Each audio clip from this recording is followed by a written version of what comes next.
जो कहते थे कि मजलिस इत्तेहादुल मुस्लिमीन कट्टरपंथियों की पार्टी है, लेकिन एक नाम कि जिसने ये साबित करके दिखाया कि जब मुसलमानों के हाथ में क़यादत आती है तो वो सिर्फ मुसलमानों की नहीं बल्कि इंसानियत की खिदमत करने का हुनर जानते हैं, जिसे मैं और आप इम्तियाज जलील के नाम से जानते हैं। हम हारे या जीते, लेकिन हम अपने नौजवानों में ये एहसास पैदा करना चाहते हैं कि जब वो तहसीलदार के पास जाए तो आंखों में आंखें डाल के बात करने वाला बने। क्यों बिहार से लेके कश्मीर से लेके कन्याकुमारी तक घूमता है, क्यों गली गली घूमता है, क्यों भुसावल आता है, क्यों औरंगाबाद आता है, क्यों नागपुर जाता है, क्यों पूरे हिंदुस्तान के कोने कोने में घूमता है। वो सिर्फ इसलिए घूमता है मेरे नौजवान दोस्तों बुजुर्गों, वो चाहता है कि तुम और तुम्हारी आने वाली नस्लें इस मुल्क के अंदर सर उठाकर जीने के काबिल बन सके।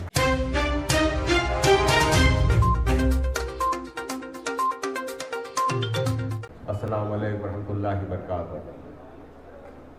आज हम आपके दरमियान आए हैं तो बिलाशुबा कुछ लोग कह रहे होंगे कि जब चुनाव आ रहे हैं तो तब हमें याद आ रही है, लेकिन शायद वो ये भूल गए कि यहाँ पर असदुद्दीन ओवैसी साहब की फ़ौज के सिपाही अपनी टूटी फूटी ताकतों के साथ आपके मसाइल को हल करने के लिए हमेशा कोशिशें करते रहे। अशरफ भाई जो भुसावल की एक पहचान है, जिसने मजलिस इत्तेहादुल मुस्लिमीन का परचम उस वक्त उठाया था जब शायद अशरफ भाई को मूंछ और दाढ़ी भी नहीं आई थी। अशरफ भाई, नज़ीर भाई, और मैं चूँकि नया हूँ अगर किसी का नाम नहीं ले रहा हूँ तो माजरत चाहता हूँ, लेकिन ये वो नौजवान है डॉक्टर अकील, ये वो नौजवान है कि जब ये अपनी गाड़ी के ऊपर स्टिकर लगाया करते थे आज से 10 साल 12 साल पहले, तो पुलिस इनको पूछताछ के लिए बुला लिया करती थी। ये वो नौजवान है, ये और इनके साथ कई सारे ऐसे नौजवान हैं कि जब ये मजलिस इत्तेहादुल मुस्लिमीन की बात करते थे तो लोग या हमारे अपने बड़े इनसे कहते थे कि क्यों मुसलमानों की और कट्टरपंथियों की बात करते हैं, पुलिस वाले तुमको उठाकर डाल देंगे। खास तौर से उस वक्त वो लोग बात करा करते थे जो आज कांग्रेस और एनसीपी के गुलाम बने हुए हैं। वो कहते थे कि क्यों इस कट्टरपंथी पार्टियों में जा रहे हो, तुम्हें पुलिस उठाकर अंदर डाल देगी। लेकिन वक्त का पहिया बदला और आज आपके और मेरे कायद बैरिस्टर असदुद्दीन ओवैसी ने पूरे मुल्क के मुसलमानों को सर उठाकर जो जीने का हुनर सिखाया है, उसके बाद वही एनसीपी और कांग्रेस के लोग कतार में खड़े हैं कि हमें टिकट दे दिया जाए। ये तब्दीली क्यों आई है? ये तब्दीली इसलिए आई है कि जो कायद मेरे और आपके लिए पूरी दुनिया से जंग लड़ रहा है, वो बड़ा पुरखुलूस है, वो बहुत ईमानदारी के साथ और बाकिरदार शख्सियत के साथ आपके लिए इस मुल्क में आपके खिलाफ होने वाली नाइंसाफी के लिए आवाजें उठा रहा है, जिसे हम और आप असदुद्दीन ओवैसी साहब के नाम से जानते हैं। एक और नाम जिसने महाराष्ट्र के अंदर मजलिस इत्तेहादुल मुस्लिमीन के चेहरे मोहरे को बदल कर रख दिया, जो कहते थे कि मजलिस इत्तेहादुल मुस्लिमीन कट्टरपंथियों की पार्टी है, लेकिन एक नाम कि जिसने ये साबित करके दिखाया कि जब मुसलमानों के हाथ में क़यादत आती है तो वो सिर्फ मुसलमानों की नहीं बल्कि इंसानियत की खिदमत करने का हुनर जानते हैं, जिसे मैं और आप इम्तियाज जलील के नाम से जानते हैं। जिसने साबित कर दिया कि एक बार हमें मौका तो दो क़यादत करने का, उसके बाद हम आपको बताते हैं कि इंसानों की कैसी खिदमत की जाती है। आप चाहे यकीन जाने या न जाने, मजलिस इत्तेहादुल मुस्लिमीन के इस कायद के पास मुसलमानों से ज्यादा गैर मुस्लिम हमारे बिरादरान वतन अपना काम लेकर आते हैं औरंगाबाद में। बहुत सारे लोग अगर औरंगाबाद आते होंगे तो कभी इम्तियाज साहब के ऑफिस पर जाकर देखिए कि उस शख्स ने यह साबित किया कि हम कैसे इंसानों की खिदमत करने का हुनर जानते हैं। तो मेरे नौजवान दोस्तों और बुजुर्गों, मेरी बहनें भी यहाँ पर बैठी है कि बहुत मेहनत और मशक्क़तों के बाद पूरे मुल्क में, पूरे महाराष्ट्र में एक आपकी अपनी क़यादत खड़े हो रही है। बहुत सारे लोग आपको कंफ्यूज करते रहते हैं, उनके अपने कुछ जाती मकासद होते हैं। कभी किसी को टिकट नहीं मिलता तो वो मजलिस के खिलाफ बात करना शुरू कर देता है, कभी किसी का कुछ मामला नहीं तय पाता तो वो मजलिस को टारगेट करना शुरू कर देता है। एक बात याद रखिए, अपने दिल पे हाथ रखकर अपने आप से पूछिए कि अगर आपकी जेब में लाख करोड़ रुपए आ जाए तो आप क्या करेंगे। बहुत ईमानदारी का और बहुत प्रैक्टिकल सवाल आपसे कर रहा हूं। अगर अल्लाह रब्बुल इज्जत ने हमें थोड़ा और नवाज दे तो हम अपने बीवी बच्चों के साथ मस्त पुरसुकून जिंदगी गुजारेंगे। लेकिन क्या जरूरत है उस कायद को जिसके पास हजारों करोड़ रुपए की दौलत है, उसकी 7 नस्लें बैठकर खा सकती है, लेकिन क्यों आपकी गलियों में घूम रहा है, क्यों बिहार से लेकर कश्मीर से लेकर कन्याकुमारी तक घूमता है, क्यों गली गली घूमता है, क्यों भुसावल आता है, क्यों औरंगाबाद आता है, क्यों नागपुर जाता है, क्यों पूरे हिंदुस्तान के कोने कोने में घूमता है। वो सिर्फ इसलिए घूमता है मेरे नौजवान दोस्तों बुजुर्गों, वो चाहता है कि तुम और तुम्हारी आने वाली नस्लें इस मुल्क के अंदर सर उठाकर जीने के काबिल बन सके। वरना क्या बुरा है कि वो भी अपनी जिंदगी पुरसुकून गुजारे। वो चाहता है कि तुम और हम इस मुल्क में, इस महाराष्ट्र में और इस भुसावल के अंदर सर उठाकर जीने के काबिल बने। इसीलिए हम चाहते हैं कि अपने लीडर बनाएं, भुसावल के अंदर अपनी लीडरशिप को मजबूत करें। मैं पिछले कई मर्तबा भुसावल आया हूं, बड़ा अफसोस होता है भुसावल में घूमकर। भुसावल 2 तरह का भुसावल बना है, याद रखिए आप। एक वो भुसावल जहां पर डेवलपमेंट और विकास किया जाता है, एक वो भुसावल जहां की सड़कें अच्छी है, एक वो भुसावल जहां पर पानी आता है, रोजाना सफाई होती है, और एक वो भुसावल जहां गंदगी का अंबार है, जहां सड़कें सही नहीं है, जहां पानी सही तरीके से नहीं आता है, जहां अच्छे स्कूल नहीं है। आखिर ये क्यों हुआ है? ये इसलिए हुआ है मेरे भाइयों और बुजुर्गों कि हमने अपनी लीडरशिप को मजबूत नहीं किया। आप भेजिए तो सही, आप अपने नुमाइंदों को हाउस में भेजिए, वो इंशाअल्लाह बजट के बजट हजारों 100 करोड़ रुपए बजट छीन कर लाने का हुनर जानते हैं। इसमें कोई दो राय नहीं। मैं बड़ी साफ बात करने वाला आदमी हूं। कुछ गलतियां हो जाती है, इंसान है, हम बशर है, आप भी है, मैं भी है, मेरा अपना कायद है, आपके अपने कायदीन है, चाहे वो भुसावल के हो या जलगांव के हो। लेकिन इसका यह मतलब नहीं है कि हम अपने कायदीन के ऊपर एतमाद करना खत्म कर दें। आपको एक बात याद रखिए, आप आरएसएस और बीजेपी ने मुसलमानों के दरमियान सिर्फ एक काम किया है, उन्होंने आपको ज़हनी तौर पर गुलाम बना दिया। उन्होंने आपको और मुझको अपने अंदर यह एहसास ठोस दिया कि तुम अपनी क़यादत को कभी खड़े नहीं कर सकते। उन्होंने आप में और मेरे में यह एहसास कमतरी पैदा कर दिया कि तुम अपनी क़यादत नहीं खड़े कर सकते, तुम इस मुल्क के दूसरे दर्जे के शहरी हो। लेकिन कुर्बान जाइए उस शख्सियत पर, अल्लाह हिफाजत करे उस शख्सियत की, अल्लाह उसको सेहत सलामत करे, बैरिस्टर असदुद्दीन ओवैसी साहब को, कि जिसने आपने और मुझ में यह एहसास पैदा कर दिया कि नहीं, हम अपनी क़यादत खड़े कर सकते हैं, हम अपनी क़यादत को मजबूत कर सकते हैं।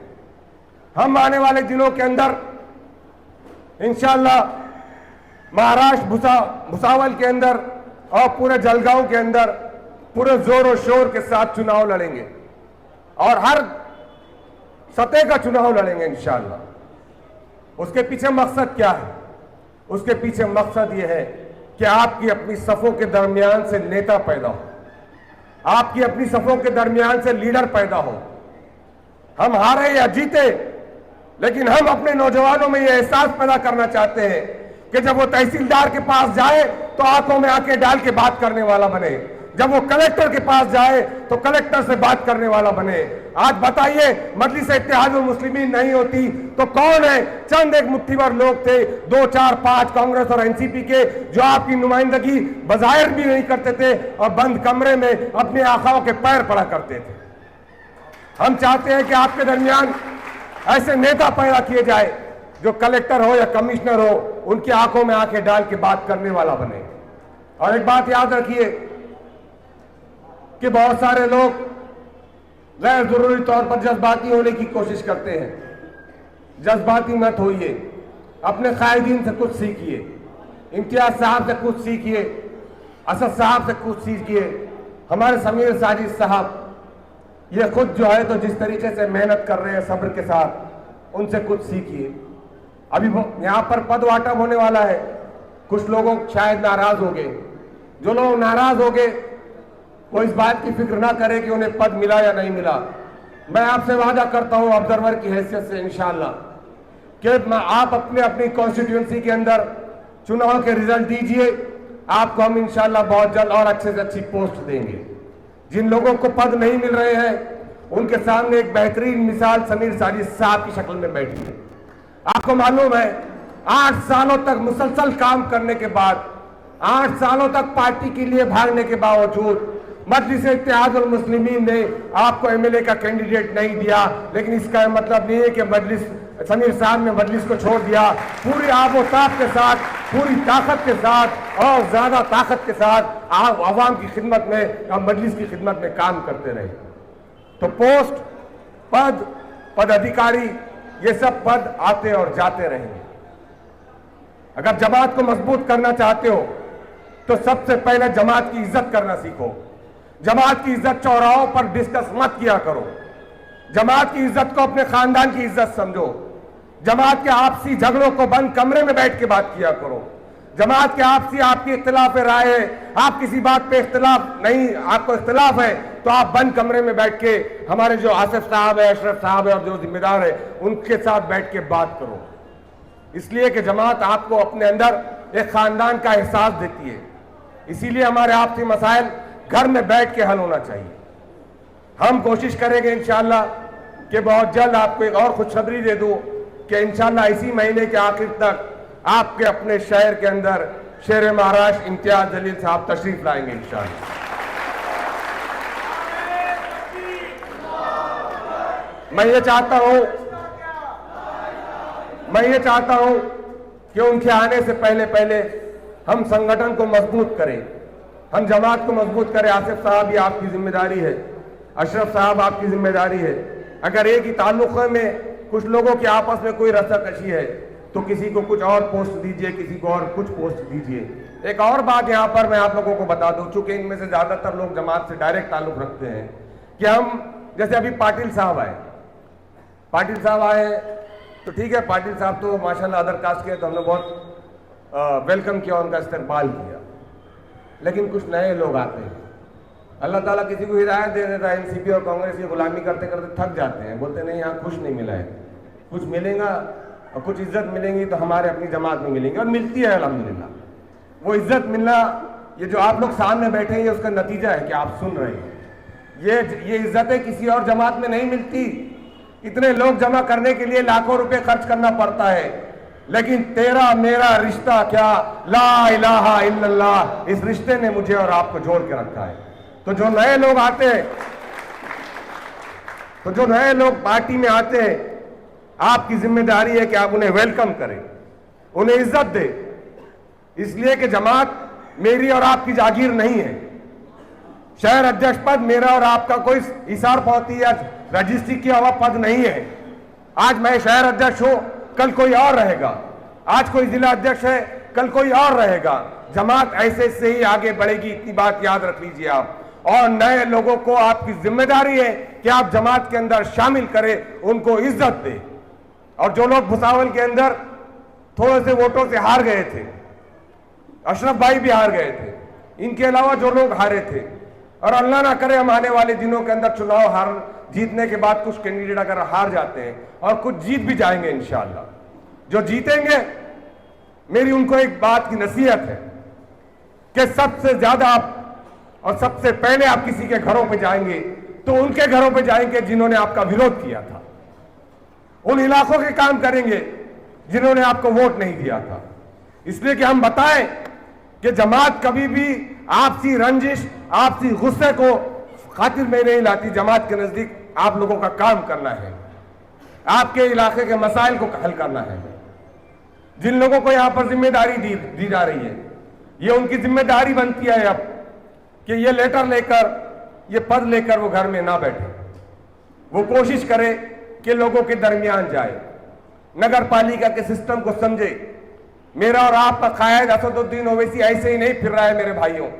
वो चाहता है कि मेरे नौजवानों के अंदर ये इल्म पैदा हो, ये नॉलेज पैदा हो कि वो नगर पालिका के सिस्टम को समझे, बजट कहां से आता है समझे। अगर कल नगर पालिका की जनरल बॉडी मीटिंग है तो उसमें कौन से एजेंडे पर क्या बात की जाए उसको समझे, तब कहीं जाकर आप काम कर सकते हैं।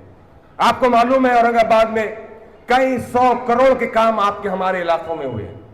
ये क्यों हुआ है? इसलिए कि हमारे बार बार हमसे पूछा जाता है, समीर साजिद साहब के दफ्तर में बार बार मीटिंग होती है, हमारे कॉर्पोरेटर्स, हमारे पदाधिकारी बार बार इश्यूज को लेकर जाते हैं, नुमाइंदगी करते हैं।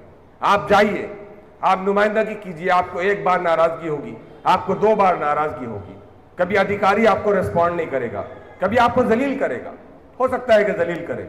इससे आपको अपने हौसले को कम करने की जरूरत नहीं है, आप मुसलसल लड़ते रहिए। मजलिस इत्तेहादुल मुस्लिमीन जो आज आपकी गलियों तक पहुंची है, ये 70 सालों का सफर है मेरे भाई। अगर हौसला हार देते हमारे कायदीन तो शायद आज वो भी हमारे दरमियान ना हो। तो याद रखिए, हमारे और आपके दरमियान दुश्मनान इस्लाम जो सबसे बड़ा षड्यंत्र कर रहे हैं, वो चाहते हैं कि तुमको ज़हनी तौर पर गुलाम बना दे, तुम्हारे अंदर ये डर और खौफ पैदा कर दे कि तुम कुछ नहीं कर सकते। और आखिर में चंद बातें कहकर अपनी जगह लूंगा कि नशे से दूर रहिए। सोशल मीडिया का अगर इस्तेमाल करना चाह रहे हैं आप, बिला शुबा हर कोई यहां पर सोशल मीडिया पर है।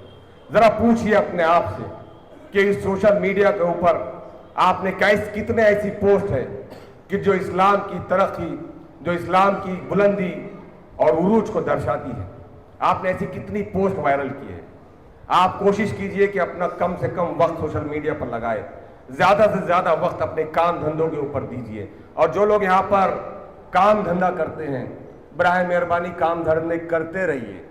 जब आपका पेट भरा रहेगा तब आप लोगों के पेट भरने का काम करेंगे।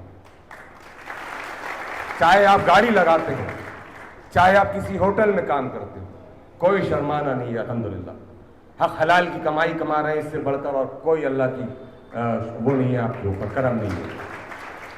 काम करते रहिए। मजलिस इत्तेहादुल मुस्लिमीन आपको मेहनती बनाना चाहती है, आपको निडर बनाना चाहती है। मजलिस इत्तेहादुल मुस्लिमीन आपको देने वाला बनाना चाहती है। हाथ फैलाने वाली कौम हम शुरू से नहीं है अल्हम्दुलिल्लाह। तो यह आपकी जिम्मेदारी है कि अपने कामों को भी, अपने कारोबार पे भी आपको तवज्जो देना है। साथ ही साथ घंटा 2 घंटे निकाल के आपको लोगों के लिए काम भी करना है, तंजीम को मजबूत करना है, मजलिस को मजबूत करना है। यही कुछ गुजारिशात लेकर हम आपके दरमियान आए थे और हम इंशाअल्लाह आइंदा भी आते रहेंगे। और आखिर में ये कहूँगा कि अपने कायदीन की इज्जत करना सीखिए। अपनी क़यादत की आप जितनी इज्जत करेंगे, गैरों में आपकी क़यादत का उतना असर बनेगा और उतना ही आपके इत्तेहाद का असर बनेगा। इसीलिए अपनी क़यादत के ऊपर शक करने की बजाय, अफवाहों पर तवज्जो देने की बजाय आप कोशिश कीजिए कि अपने कायदीन के ऊपर आप भरोसा करें, ट्रस्ट करें। हम इंशाअल्लाह कोशिश करेंगे कि भुसावल नगर पालिका हो या जलगांव की कोई भी कॉन्स्टिट्यूंसी हो, हम इंशाअल्लाह अच्छे उम्मीदवारों को यहाँ से मौका देंगे। आप उनके साथ जुड़े रहिए। और एक बात याद रखिए कि आपके दरमियान जो नुमाइंदा होगा, चाहे वो मैं हूँ, चाहे वो मेरी कोई बहन हो, चाहे वो इनमें से कोई हो, आपका वोट आपके अपने इन नुमाइंदों को नहीं दे रहे हैं आप। ये बात याद रख लीजिए मेरी। अगर आप हकीकत में मोहब्बत करते हैं असदुद्दीन ओवैसी से, तो ये समझना कि तुम्हारा वोट इनको नहीं बल्कि उनको जा रहा है, उनको ताकत फराहम कर रहा है। वो पार्लियामेंट में आपके वोटों की बुनियाद पर लड़ेंगे। आपका वोट इनको नहीं जा रहा है, आपका वोट असदुद्दीन ओवैसी साहब के हौसले को जाएगा, जाओ जो उन्हें ताकत फराहम करेगा मेरे भाइयों। तो यही कुछ गुजारिशात लेकर मैं आपके दरमियान आया था। उम्मीद है कि हम इसी इत्तेहाद के साथ आगे काम करेंगे। मजलिस इत्तेहादुल मुस्लिमीन के जितने यहाँ पर पदाधिकारी हैं, जिन लोगों को जिम्मेदारी मिलने जा रही है, मैं उन्हें मुबारकबाद देना चाहता हूँ और यही आपसे रिक्वेस्ट करता हूँ कि कोशिश कीजिए कि जमात को मजबूत कीजिए, कोशिश कीजिए कि नए लोगों को जोड़िए।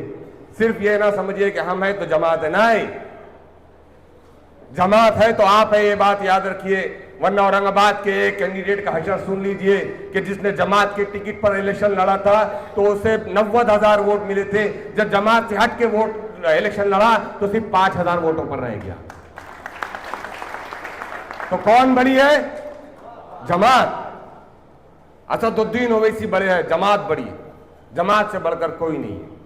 तो इंशाल्लाह आप लोगों से उम्मीद करता हूं कि हमारी जमात के साथ जो लोग बुजुर्ग हैं, जो लोग शायद नहीं जुड़े हैं, वो जमात के जिम्मेदारों के साथ खड़े रहेंगे, अपनी दुआओं से नवाजते रहेंगे। यहाँ हमारी बहनें भी बैठी हैं, वो भले ही कुछ ना करें लेकिन वो जमात के लिए माहौल को हमवार करने की कोशिश करें। अब मैं इसी के साथ अपनी बात को यहाँ पर ख़त्म करता हूँ। नईम साहब, आपकी निज़ामत सुनने के लिए हम बेचैन हैं। माशाल्लाह नईम साहब बड़ी अच्छी निज़ामत करते हैं, जोरदार तालियों से नईम साहब का इस्तेमाल करें।